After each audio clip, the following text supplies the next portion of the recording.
everybody, this is Digraj Singh Rajput. Welcome to social school. इस video से एक नया चैप्टर स्टार्ट करने वाले हैं.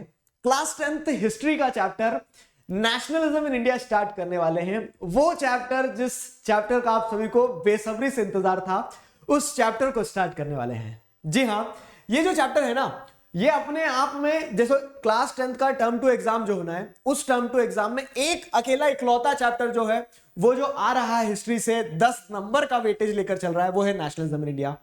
यह जो वीडियो एक बेसिक इंट्रोडक्शन वीडियो है.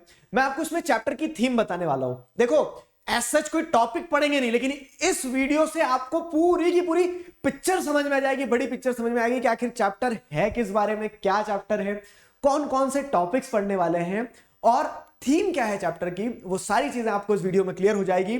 तो दिल थाम कर बैठो और प्यार से सारी चीजें समझते चलो. कुछ डिस्क्लेमर्स स्टार्टिंग में दे देता हूं मैं आपको.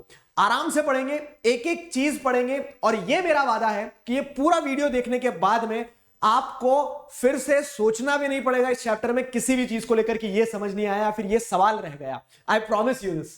ठीक है, तो यहां पे हम क्या करने वाले हैं, ये जो बेसिक इंट्रोडक्शन है, तो इसमें मैं आपको चीजों को कनेक्ट करवाऊंगा. ठीक, आप टेलीग्राम चैनल जरूर ज्वाइन कर लेना. टेलीग्राम चैनल ज्वाइन करने का एडवांटेज मैं आपको बता रहा हूं, क्योंकि उस चैनल पर आपको सारे अपडेट्स मिलते जाएंगे. ये जो नोट्स है पूरा आप जो पढ़ोगे, ये नोट्स आप वहां से फ्री में डाउनलोड कर सकते हैं. टेलीग्राम चैनल ज्वाइन कर लेना. साथ ही साथ अनअकैडमी ऐप डाउनलोड कर लेना, जहां पर स्पेशल क्लासेस होती है, क्विज होती है और बहुत सारे एक्साइटिंग स्कॉलरशिप एग्जाम्स वगैरह होते हैं. सारी चीजें आप ऐप पर फ्री में एक्सप्लोर कर सकते हैं यूजिंग द कोड DIGRAJ. अब देखिए, अब अगर नेशनलिज्म में आपसे पूछूं नेशनलिज्म क्या होता है, राष्ट्रवाद क्या होता है, तो आप क्या कहेंगे कि feeling of love towards the country. ठीक है, कुछ कोई कहेंगे कि सर हाँ, राष्ट्र के प्रति प्रेम होना राष्ट्रवाद है, ये सारी चीजें. ठीक है, तो ये नेशनलिज्म, नेशन स्टेट का idea, feeling of love towards the country, ये इमर्ज कहां से हुआ. तो जैसे अगर आप देखेंगे, इसी नेशनलिज्म को आपने टर्म 1 एग्जाम में बहुत अच्छे से पढ़ा था. कहा तो Europe, nationalism, rise of nationalism in Europe जो पढ़ा था, तो आपने देखा था कि यूरोप के अलग अलग देश, बीट जर्मनी, इटली, फ्रांस, तो अलग अलग देशों में जब नेशनलिज्म की फीलिंग डेवलप हुई ना, जब वहां के लोगों ने अपने आप को अपने देश से एसोसिएट करके देखना स्टार्ट किया, तब बदलाव आया. क्या बदलाव आया, तो try to connect with the previous chapter.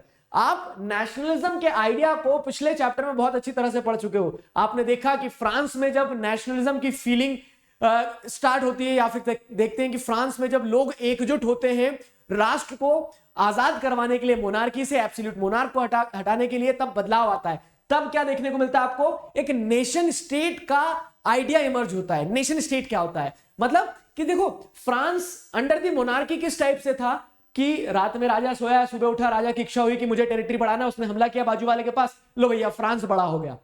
ठीक है, लेकिन नेशन स्टेट्स ऐसे नहीं होते हैं. नेशन स्टेट्स की फिक्स्ड टेरिटरी होती है. नेशन स्टेट्स को अगर आप समझोगे तो वहां के लोग आपस में कनेक्टेड रहते हैं, लैंग्वेज के थ्रू, कल्चर के थ्रू, कह सकते हैं करेंसी के थ्रू. तो एक नेशन स्टेट क्या है, एक क्लोज्ड सर्किट हो जाता है, जहां पे people are closely knitted, connected to each other. ठीक है, तो with the rise of nationalism initially in the European nations, जैसे फ्रांस के बारे में पढ़ा था आपने, तो जैसे यूरोपियन नेशंस में नेशनलिज्म की फीलिंग इमर्ज होती है, तो उसके चलते नेशन स्टेट्स के फॉर्मेशन देखने को मिलते हैं. Changes in people's understanding of who they were and what defined their identity and sense of belonging. लोगों का सोचने का नजरिया बदल जाता है कि वो कौन है. नेशन स्टेट्स बनने से पहले, नेशनलिज्म से पहले वो क्या होते थे, वो एक कम्युनिटी को बिलोंग करते थे, वो एक रिलीजन को बिलोंग करते थे, वो एक रीजन को बिलोंग करते थे. लेकिन जब राष्ट्र बन जाते हैं, तब वो एक देश को बिलोंग करते हैं. फॉर एग्जाम्पल, इंडिया में नेशनलिज्म से पहले क्या स्थिति थी, लोग कहते थे क्या कि वो लोग ऐसे कहते थे कि वो राजस्थानी है, लोग कहते थे कि वो कश्मीरी है. जब हम एक राष्ट्र नहीं थे, ठीक है, तो हम क्या थे, तब अलग अलग यूनिट्स थे, लोगों की आइडेंटिटी अपने रीजन से हुआ करती थी. लेकिन ठीक है, with the formation of nation state, ये तो यूरोप का एग्जांपल बता रहा हूं मैं अभी आपको. ठीक है, जब यूरोप में ऐसा हुआ कि नेशन स्टेट्स बने, तो क्या होने लगा, लोगों की अंडरस्टैंडिंग में चेंज आने लगा, वो अपने आप को अलग चश्मे से देखने लगे. समझ में आ रही है मेरी बात. ठीक है, and what defined their identity and sense of belonging. Clear हुआ. New symbols and icons, new songs and ideas forged new links and redefined the boundaries of communities. What does this statement is trying to say? ये statement ये कहना चाह रहा है कि जब लोग अपनी आइडेंटिटी को बदल चुके थे, अपने आप को देखने का नजरिया बदल चुके थे, तब लोगों ने अपने आप को एकजुट पाया अलग अलग सॉन्ग्स के थ्रू, एकजुट पाया अलग अलग सिंबल्स के थ्रू. जैसे फ्रांस का एक झंडा हो गया, जर्मनी का एक झंडा हो गया, तो फ्रांस के लोग जो थे उस झंडे की रिस्पेक्ट करने लगे थे, उस झंडे को वो अपने आप को उस झंडे से एसोसिएट करने लगे थे। समझ में आई यहां तक चीज है? तो उस तरह से नेशनलिज्म जो है, nationalism is not just an ideology और अ फीलिंग, ठीक है, it change the way of life, it change the way of life, how people in different areas, how people in different nation states lived. ठीक है, यहां तक चीजें समझ में आई। तो अब एक सवाल आता है, चलिए सर, ये मान लिया कि नेशनलिज्म जो हो यूरोप से, जैसे अगर आप देखेंगे तो यूरोप में जो नेशनलिज्म की फीलिंग अरोज होती है, उस फीलिंग का इंपैक्ट जो रहता है, तो इन सारे फ्रंट्स पे आपको चीजें बदलते हुए देखने को मिलती है। लेकिन अब सवाल ये है कि how did this consensus emerged in India. ठीक है, ये जो चेतना थी कि लोग एकजुट हो, नेशन स्टेट को देखे, वही वाली बात है कि आजादी से पहले हम टुकड़ों में बटे हुए थे। ठीक है, हम किसी एक कह सकते हैं भाषा में बंधे हुए नहीं थे। हमारा कल्चर आप देखोगे तो भारत में क्या हर 50 किलोमीटर पे खाना बदल रहा है, लैंग्वेज बदल रही है, लोगों का रहना सहना बदल रहा है। तो इतनी डाइवर्सिटी के बावजूद भी हम सब एक नेशन स्टेट के आइडिया में, हम सब एक नेशनलिज्म में कैसे बंध गए? How did this consensus emerged in India? This is the question, and this is the question which we are going to deal throughout the chapter, कि इंडिया में नेशनलिज्म कैसे डेवलप हुआ, नेशनलिज्म इन इंडिया जो है वो किस तरह से आगे बढ़ा। ये सारी चीजें हम इस चैप्टर में पढ़ेंगे। अब मैं उम्मीद करता हूं अब आपको एक सीधा कनेक्ट मिल गया कि आखिरकार चैप्टर क्या कहना चाह रहा है। And this is the most important, most beautiful interpretation of history. ठीक है, you have to accept this, क्या कि हिस्ट्री जो होती है ना, एक पैटर्न में चलती है। हिस्ट्री में नाम बदल जाएंगे, जगह बदल जाएंगी, इवेंट्स बदल जाएंगे, लोग बदल जाएंगे, लेकिन पैटर्न वही रहेगा। History is all about a pattern. तो जैसा यूरोप में आपने देखा कि बदलाव आए हैं, ठीक है, उसी तरह से आप क्या देखेंगे कि नेशनलिज्म की फीलिंग से इंडिया में भी बदलाव आएंगे। जैसे यूरोप में आपने देखा कि देश मोनार्क से फ्री हुए, वैसे आप देखेंगे कि यहां हम जिन लोगों से परेशान थे, हम कॉलोनियल रूल से परेशान थे, तो हम कॉलोनीज जो बनी थी, जैसे इंडिया हो गया, इंडिया के बाद में वियतनाम हो गया, ठीक है, तो जहां जहां ब्रिटिशर्स कैसे रूल थे, तो हमारे यहां नेशनलिज्म क्या करेगा, जो हमारे ऊपर बैठे हुए, जैसे फ्रांस में नेशनलिज्म ने मोनार्क को हटाया था, तो हमारे यहां जो कॉलोनियल पावर्स थे, हमने कॉलोनियल पावर्स को हटाया, लेकिन नेशनलिज्म ने लोगों को एक साथ जोड़ा, फ्रांस हो या इंडिया हो। तो history remains the same, just the facts, figures and dates, events changes. आया समझ में? चलो अब आगे बढ़ते हैं। तो आगे अगर बढ़े नेशनलिज्म इन इंडिया, तो nationalism is intimately connected to anti colonial movement. अगर आप इंडिया की बात करते हैं तो एक जो चीज अलग है, जो डिफरेंशिएट करती है नेशनलिज्म इन यूरोप और नेशनलिज्म इन इंडिया को, ठीक है, वो ये है कि इंडिया और इंडिया की तरह जितनी भी कॉलोनीज थी, ठीक है, जैसे वियतनाम का एग्जांपल दिया, श्रीलंका का दिया, चाइना का दिया, जहां पे अलग अलग यूरोपियन पावर्स ने दबदबा बना के रखा था, कॉलोनाइज करके रखा था, तो इन सभी देशों में नेशनलिज्म में एक जो कह सकते हैं ना, एक कॉमन ट्रेड देखने को मिला। और इंडिया या फिर और कॉलोनीज के नेशनलिज्म में और यूरोपियन नेशनलिज्म में जो डिफरेंशिएटिंग पॉइंट देखने को मिला, वो ये है कि nationalism is intimately connected to the anti colonial movement. ठीक है, एंटी कॉलोनियल मूवमेंट क्या होता है? मतलब कि हमारे यहां देश में नेशनलिज्म की फीलिंग कैसे डेवलप हुई पता है? कि जैसे कोई कश्मीर में रह रहा था, कोई राजस्थान में रह रहा था, कोई तमिलनाडु में रह रहा था, वो आपस में जुड़े हुए नहीं थे, लेकिन जो कश्मीर में रह रहा था, तमिलनाडु में रह रहा था, राजस्थान में रह रहा था, सभी लोग जो थे ब्रिटिशर्स से तो परेशान थे ही थे, ब्रिटिश रूल से, ब्रिटिश क्राउन का जो डोमिनेंस था इंडिया के ऊपर, उससे तो परेशान थे ही। ठीक है, तो एंटी कॉलोनियल मूवमेंट मतलब कि जो कॉलोनीज थी ना, उन कॉलोनीज में क्या होने लगा, जब कॉलोनियल पावर्स के अगेंस्ट में आवाज उठना चालू करी, मैं भी एक इंसान को चिल्ला रहा हूं, तुम भी उस इंसान को चिल्ला रहे हो, हम देखेंगे अरे भाई भाई, ठीक है, तो हम मिलके चिल्लाएंगे। ठीक है, दैट वाज द स्टोरी। तो अब क्या हो रहा है कि जब इस तरह से आप देखेंगे नेशनलिज्म इंडिया में हुआ और भी दूसरी जो कॉलोनियल कंट्रीज थी, तो वहां पे कॉमन पॉइंट ये था कि nationalism forged with the help of anti colonial movement. How? तो discovering their unity in the process of their struggle with colonialism. मेरा भी दुश्मन वो, तुम्हारा भी दुश्मन वो, इनका भी दुश्मन वो, आइए हम सब दोस्त बनते हैं। आया समझ में? तो हम सब दोस्त बनते हैं, वो इस तरह से काम बढ़ा। तो discovering their unity in the process of their struggle with colonialism, and this anti colonial movement helped in forging the nationalism in India and other colonies. Fine, but each class, अब देखो यहां पे क्या है, एक चीज है, अगर आपको कुछ अच्छा देखने को मिल रहा है, अच्छा ये देखने को मिल रहा है कि चलो एंटी कॉलोनियल मूवमेंट ने हमारे देश के लोगों को एकजुट कर दिया, कि सभी लोग ब्रिटिशर्स से परेशान थे, सब लोग आपस में एक साथ आ गए, लेकिन क्या है, सभी लोगों की परेशानी अलग अलग थी। जमींदार जो थे, जमींदार ब्रिटिशर्स से इसलिए परेशान थे, उन्हें टैक्स देना पड़ता था। ठीक है, इंडियन इंडस्ट्रियलिस्ट इसलिए परेशान थे, उन्हें ऐसा लगता था कि यार हमारी इंडस्ट्रीज ग्रो नहीं कर पा रही है। तो सब ब्रिटिशर्स से परेशान थे, अलग अलग कारण से परेशान थे। तो सबका एक साथ आना तो सही था, लेकिन सब एक साथ अलग अलग ओपिनियंस लेकर आए थे कि यार मेरी तो ये परेशानी है, इस परेशानी के कारण मैं क्या कर रहा हूं, ब्रिटिशर्स को अपोज कर रहा हूं। ठीक है, तो वो नेशनलिज्म को अलग चश्मे से देखेगा। ठीक, तो but each class and group felt the effects of colonialism differently, सब कॉलोनियलिज्म से, सब कॉलोनियल पावर से अलग अलग तरीके से परेशान थे और इसी के लिए चलते देयर एक्सपीरियंस वेरीड, ठीक है। तो उनके ब्रिटिशर्स को लेके एक्सपीरियंस भी वेरी करते थे। अब मान लो क्या है कि कोई ब्रिटिश एडमिनिस्ट्रेशन में काम कर रहा है लेकिन वो इंडियन है, मान लो कोई पुलिस में था ब्रिटिश के टाइम पीरियड में, तो उसे ऐसा लगेगा यार मुझे, मेरी तो रोजी रोटी कहां से आ रही है, ब्रिटिश गवर्नमेंट से आ रही है, ब्रिटिश एम्पायर से आ रही है। तो उसका जो एक्सपीरियंस रहेगा कॉलोनियलिज्म के लिए वो थोड़ा अलग रहेगा, किसकी अपेक्षाकृत, वो एक पीजेंट जिसके ऊपर ब्रिटिशर्स बहुत ज्यादा चार्ज कर रहे टैक्स, उसकी अपेक्षाकृत, ठीक है। तो लोगों का आइडिया जो देखेंगे ना, मतलब लोगों के ऊपर जो इफेक्ट था कॉलोनिज्म का वो डिफरेंट था, इसीलिए उनके एक्सपीरियंसेस डिफरेंट थे।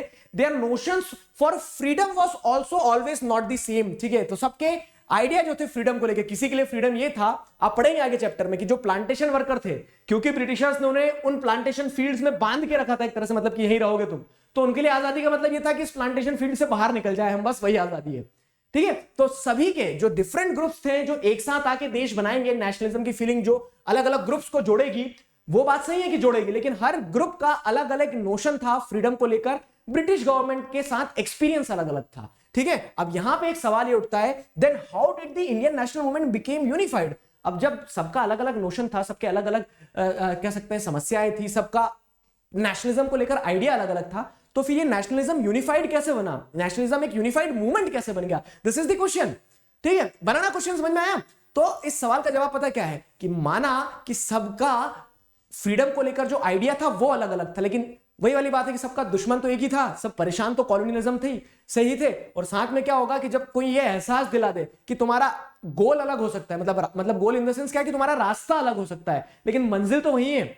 समझ में आ रही मेरी बात, कि जब कोई ये एहसास दिला दे कि चलो पीजेंट्स परेशान है, इंडस्ट्रियलिस्ट परेशान है, कह सकते हैं जो ब्रिटिश एडमिनिस्ट्रेशन के लोग हैं, पॉलिटिशियंस हैं, वो भी परेशान है, सभी लोग परेशान है, सबकी परेशानियों के कारण अलग अलग हो सकते हैं, लेकिन सारी परेशानियों का समाधान यह है कि ब्रिटिश एडमिनिस्ट्रेशन को हटा दिया जाए, ब्रिटिश रूल को हटा दिया जाए, ठीक है। जब कोई ये एहसास दिला देगा ना, तब काम आसान हो जाएगा। और the Congress under Mahatma Gandhi tried to force these groups together within one movement, और यही चीज हुआ क्या, कि कांग्रेस महात्मा गांधी के लीडरशिप में आके इस आइडिया को, इस चीज को समझी कि we are required to be unified, तभी हम क्या कर पाएंगे, कॉलोनियल रूल को खत्म कर पाएंगे। तो वहां से इंडियन नेशनल मूवमेंट जो है, आप जैसे देखोगे तो एक अलग दिशा में जाता है, और यही चैप्टर की थीम है।